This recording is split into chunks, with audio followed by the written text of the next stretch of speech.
নমস্কার, উদরপুটিতে আপনাদের সবাইকে স্বাগত। আজকের রেসিপি লাউ বড়ার ডালনা। এতে লাগছে এখানে একটা মাঝারি সাইজের লাউ নিয়েছি, আর মানে যে যেরকম পরিমাণ বানাবেন খাবেন সেই অনুযায়ী লাউটা নেবেন। তো আমি যেহেতু দুজনের মতো বানাচ্ছি, 2 থেকে 3 জনের মতো, সেই রকম একটা পরিমাণ মতো লাউ নিয়েছি। এর সাথে নিয়েছি একটা বড় সাইজের লাল টমেটো আর দুটো কাঁচা, এখানে নিয়েছি দুটো কাঁচা লঙ্কা আর 100 গ্রাম মুগ ডাল। এটা কিন্তু ভাজিনি, এটাকে কয়েক ঘন্টা ভিজিয়ে রেখেছি, 2-3 ঘন্টা। তারপর এটাকে আপনার এই ভেজানো মুগ ডাল ভালো করে মিক্সির বাটিতে নিয়েছি। 1 টুকরো আদা, দুটো কাঁচা লঙ্কা আর ডালটা দিয়ে ভালো করে পেস্ট করে নেব। এই মুগ ডালের পেস্টটায় মিক্সিতে ভালোভাবে পেস্ট করে নিয়েছি, আদা, কাঁচা লঙ্কা আর মুগ ডাল ভিজিয়ে। তার মধ্যে পরিমাণ মতো নুন, পরিমাণ মতো সামান্য হলুদ, আর এইটা দিয়ে এটা ভালো করে কিন্তু ফেটিয়ে নেব। এখানে দেখুন আমি তেল গরম হয়ে গেছে। আমি এখানে ডালের বড়াগুলো ছোট ছোট বড়া, খুব বেশি বড় করব না, আবার খুব ছোটও না, এই যে এইভাবে সমস্ত বড়াগুলো আমি এখানে ভেজে তুলে নেব। এই প্রচণ্ড গরমে না এই লাউ দিয়ে বড়া দিয়ে এরকম একটা ডালনা রেসিপি, হালকা পাতলা, এতে শুধু পড়বে টমেটো, আদা, কাঁচা লঙ্কা। আর এরকমভাবেই ঝিঙেও বানানো যায়, ঝিঙে দিয়ে, পটল দিয়ে, খুব খেতে কিন্তু ভালো লাগে ভাতের সাথে। লাউয়ের উপকারিতাও আছে, আর এই গরমে তো খুব বেশি তেল মশলা দিয়ে তরকারি রোজ ভালো লাগে না, সেক্ষেত্রে এরকম হালকা পাতলা তরকারি কিন্তু দেখবেন খেতে খুব সুস্বাদু হয়। দেখুন এক পিঠটা হয়ে গেছে, উল্টে দিলাম। এবার এই পিঠটাও লাল লাল করে হয়ে গেলে আমি সমস্ত বড়াগুলো প্লেটে তুলে নেব। বড়াগুলো আমার ভাজা হয়ে গেছে, আমি এখানে প্লেটে তুলে নিলাম। দেখুন এগুলো ভাজা হয়ে গেছে, এখানে তুলে নিলাম। এবারে এই তেলের মধ্যেই আমি, তেলটা বেশি আছে বলে একটু কমিয়ে নেব তেলটা। এই তেলটা থেকে আমি কিছুটা তুলে নিয়েছি পরিমাণ মতো তেলে। এখানে আপনার বড় 2 চামচ তেল আছে, আর 3 চামচের মতো তেল আমি তুলে নিয়েছি। এবার তেলে দেখুন কালো জিরে ফোড়ন দেব,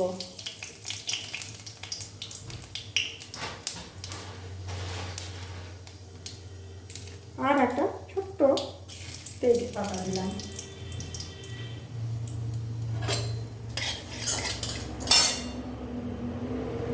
এবার এখানে এই যে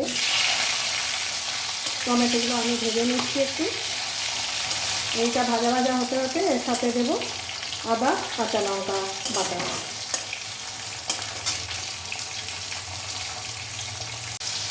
আজকের এই লাউ বড়ার ডালনায় আমি এখানে আলু দিইনি, আপনারা চাইলে আলু দিতে পারেন। তো এই যে আদা বাটাটা দিয়ে দিলাম। এবারে এটাকে ভালো করে একটু কষিয়ে নেব।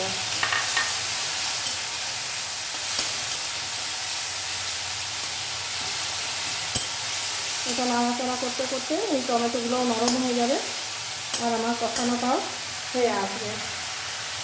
এখানে দেখুন নুন দিয়ে দিচ্ছি, হলুদ দিয়ে দিচ্ছি, হলুদ দিলাম।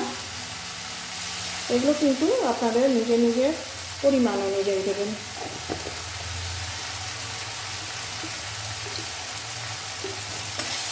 লাউটা দেওয়ার পর তারপরে আমি নুনটা দেবো কিন্তু। এবারে আমি এতে লাউটা দিয়ে দিচ্ছি।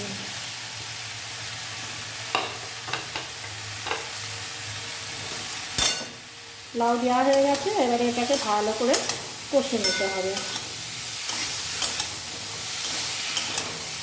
দেখুন বেশ কিছুক্ষণ আমি লাউটাকে ভালোভাবে কষে নিয়েছি মশলার সাথে, এবং পরিমাণ মতো নুন আমি এখানে দিয়ে দিয়েছি।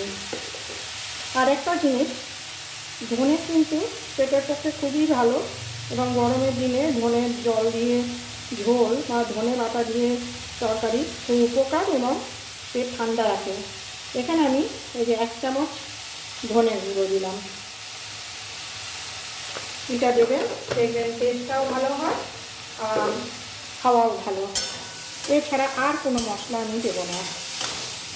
এবার এটাকে কষে নিয়েছি। এবারে জল দিয়ে এটাকে প্রথমে আমি সেদ্ধ হতে দেবো কিছুক্ষণ।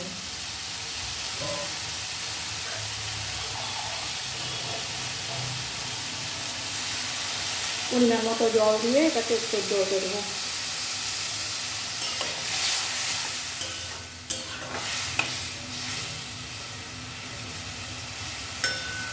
জলটা বুঝে দিতে হবে, একটু গাঢ় ঝোল হবে। তবে লাউ তো লাউয়ের ইয়েতে নিজের থেকেই লাউয়ের জল বেরোয়, সেই জন্য আমি এই পরিমাণ জল দিলাম। এবার এটাকে ঢাকা দিয়ে বেশ কিছুক্ষণ হতে দেবো, যতক্ষণ না সেদ্ধ হচ্ছে।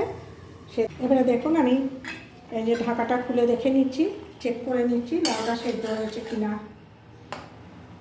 খুন্তিটা দিয়ে একটু চিপে দেখলেই বোঝা যাবে লাউ সেদ্ধ হয়ে এসছে। এখানে এবারে এই যে একটু নাড়াচাড়া করে নিয়ে আর যে বড়াগুলো ভেজে রেখেছিলাম সেই বড়াগুলো আমি এখানে দিয়ে দেব। এই বড়াগুলো এখানে আমি দিয়ে দিলাম। এবার একটু নাড়াচাড়া করে সামান্য একটুখানি ঢাকা দিয়ে দেব। বড়াগুলো ওই ভাপেই হয়ে যাবে। বড়াগুলো দিয়ে দেওয়ার পর দেখুন একটু ঢাকা দিয়ে ওই ভাপেই বড়াগুলো নরম হয়ে গেছে। আমি এখানে খুব সামান্য একটু হাফ চামচ ঘি নামাবার আগে দিয়ে দিলাম। এবারে যথারীতি ঢাকাটা দিয়ে দেব এবং গ্যাস অফ করে দেব। খানিকক্ষণ 2-3 মিনিট এরকম রাখবো ভাপে, তারপরে ঢাকা খুলে সার্ভ করে দেব। এই হলো আজকের লাউ বড়ার ডালনা।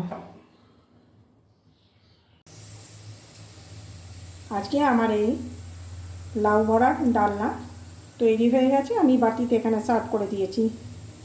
তো আপনারা বানিয়ে খাবেন এবং খাওয়াবেন, দেখবেন ভালো লাগবে। গরমের দিনে একটি খুব ভালো রেসিপি লাউয়ের। একই ধরনের রেসিপি নয়, একটু অন্যরকমভাবে বানানো এবং অন্যরকম খাওয়া।